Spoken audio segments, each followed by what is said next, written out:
more in 2 days at my first event in January of 2007 than I had in years of practicing on my own, simply because practice does not make perfect. That's a silly myth that we're taught all our lives. Only perfect practice makes perfect, and that's precisely what we'll bring you here this weekend. We will offer you the skills that, if practiced, will allow you to pick up any functional, sighted-in, rack-grade rifle and with standard military ball ammo, make consistent hits on a target out to 500 yards, the rifleman's traditional quarter mile. The teaching system we use has been perfected over the course of hundreds of years by thousands upon thousands of riflemen, and we consider it our honor and our duty to pass this tradition on to you. My fellow instructors and I are all volunteers, and we came here today for one reason and one reason alone. We came here for you. Everyone you see before you has traveled a long path to get to where they are in Appleseed. In order to qualify as an instructor in training, you have to attend 2 events and shoot minimum score of 210 on the Army qualification test. You then begin attending events one at a time, taking a written and oral exam, working your way from IIT 0 through IIT 4, and then eventually on to Red Hat, possibly senior instructor, and for a chosen few, master instructor.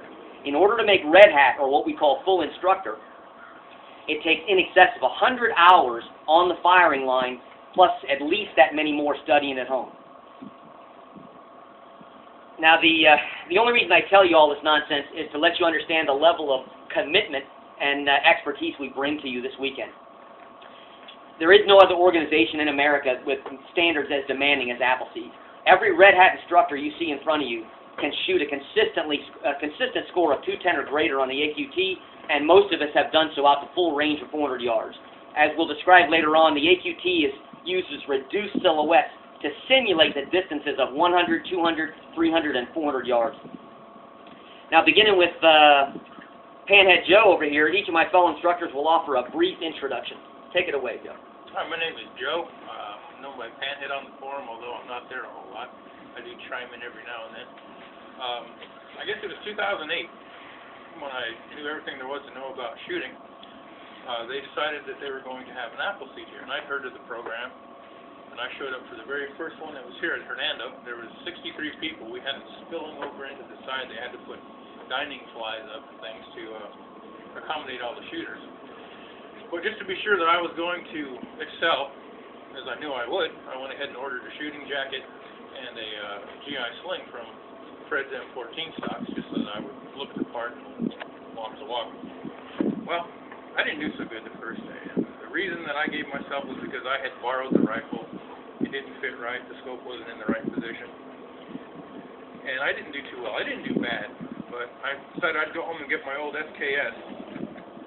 Pulled that out of the closet. Said, okay, now we'll get a center fire out there. I know how to shoot this thing off the bench.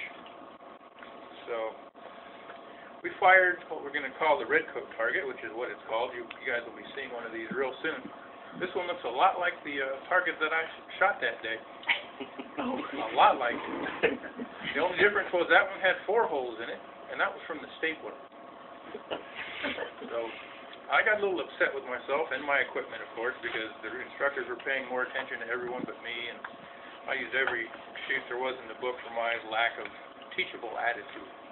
Because when they told me, they couldn't possibly know. And when I needed help, they weren't there. Because, 1, it was a big line, and 2, because I had a bad attitude. I had an ego. I went there with all my gear, and I was going to show everybody how it was done, get my patch and go home, and head on to other conquests. Well, that stuck in my craw for quite a while. In fact, I left at noontime when some other guys were leaving to go back to Jacksonville because I could skulk out of here with my tail between my legs. And I got home early, and my wife asked me what I was doing home so early. Wasn't it a 2-day event? I got home early because I needed to mow that lawn. That lawn was great looking when I got done. I mowed, blowed, weed whacked, did everything that needed to be done because I didn't want to explain to her that I had given up on myself. Volunteers that had come here from all over the state and farther to teach me, to show me about history, heritage, and I decided I was going to do something about that. But what really stuck with me that day, aside from my utter failure and my refusal to accept my weaknesses, I didn't have a good attitude, but the story stayed with me. The story I heard about the sacrifices that people made 237 years ago so that I could come out here and be with people like you with like attitudes and try to say what we consider a sinking country because people don't seem to give enough of a darn about it, and their apathy is overwhelming. And to me, the history is more important than the shooting. But I hope you enjoy both that we present to you today. Keep an open mind and a good attitude, and you will have a big time. Thanks for coming out. That's My name is Ben Tomlin. I'm from DeBerry, Florida, or towards Orlando. About November 2011, I was living up in Bellefonte, Pennsylvania. My father lives in Tallahassee, Florida. Sent me an email, just a link to the Appleseed forum for a rifleman boot camp. And I clicked on it, looked at it real quick, shooting rifles out in the woods. He called me up half hour later, said, "You want to go?" And I said, "Of course I want to go. Let's go shoot in the woods." So I packed everything up and drove 10 hours down to North Carolina, and him and a couple of people from Tallahassee packed everything up and drove 10 hours up North Carolina and met him there. And I did the week-long rifleman boot camp, which is exactly what you're going to get over this weekend, just stretched out over into 7 days. So it'll be a lot of instruction to soak in over 2 days. And it took us, the both of us, the better part of a week to score riflemen. So, you know, they're equivalent of doing several events here, but you stick with it, you'll do it. And been coming back ever since. I'm Mark Grigorski. I go by Big Country on the forum. I live about an hour away.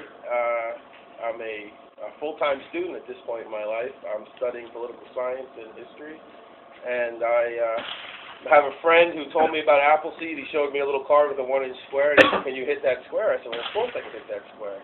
I'm a good shot." So I came out here, but he told me, "Well, I have to hit that square 10 times, and I have 1 minute to do it." I said, "Well, of course I can do that." I came out here, I didn't do that. And it took me quite a few Appleseed to score riflemen. And then I took off the orange hat, and I get to travel around the state and meet some good people, and I get to do about 2 events a month. And I really enjoy volunteering my time, teaching and stuff. Thanks. Outstanding. Also, like to say a little word. We're short 3 instructors this weekend. All 3 stricken by the flu. 2 of them are sick. One of them is very sick. Ken's father has the flu so bad they're afraid he has pneumonia. So that's the only thing that could keep him from coming here today. Rather than stay home and take care of his parents, Ben is sacrificing his time to be here with us. So if you're so inclined, say a little prayer for Ben's dad that he gets well quickly. For the next 2 days, I implore you to set aside all that you have learned about marksmanship and employ what we teach you. If you offer us a teachable attitude, I give you my word, your marksmanship will improve. Now, if you already know everything and would find instructing to be bothersome, please let us know. You see, if you bring a full cup to the table, we can't put nothing in it. Now, the only reason I bring this up is because I've actually experienced this on more than one occasion where an instructor has gotten angry, a shooter's gotten angry with us for giving him instructions. So, you know, if you don't want us bothering you, just let us know. You may find the pace a bit hectic. That's because, as Ben was speaking about, we're going to literally squeeze a week's worth of marksmanship education into a mere 2 days, and every delay will serve only to diminish what you take away from this event. As a result, you're going to hear the word quickly quite often this weekend. Please bear with us, and I promise it'll be worth your effort. The mission of Appleseed is simple yet profound, to pass on the traditions of the founding generation. Can anybody tell me what some of their traditions were? All right, well, it's a good thing you're here today. Yes, sir. Marksmanship. Marksmanship is one of the fine traditions of our ancestors, and it served them well.